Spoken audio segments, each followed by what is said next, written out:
প্রিয় তোমাকে কি ছাড়িয়ে যাওয়ার মতো সিনেমা রাজকুমার? চারিয়ে যাওয়ার অবশ্যই ইনশাআল্লাহ চারিয়ে যাবে এটা। ওয়ালাইকুম সালাম, ভালো ভাই। আপনি কি সিনেমা দেখেছেন এখন পর্যন্ত, বিরতির আগ পর্যন্ত?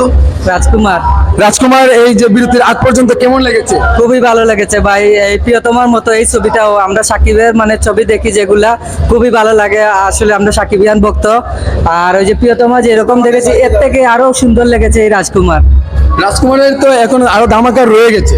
আমরা তো আসলে দেখি নাই, তবে কাহিনী শুনেছি, হয়তো এটা হতে পারে।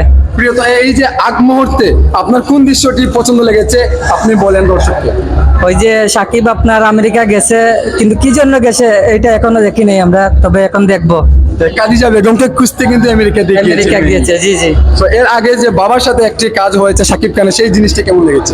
খুবই ভালো লেগেছে। খুবই ভালো লেগেছে। জি। আর ওই যে দাদির সিনগুলো করেছে, দাদির কথাবার্তা আপনার কেমন? অসাধারণ ভাই, অসাধারণ।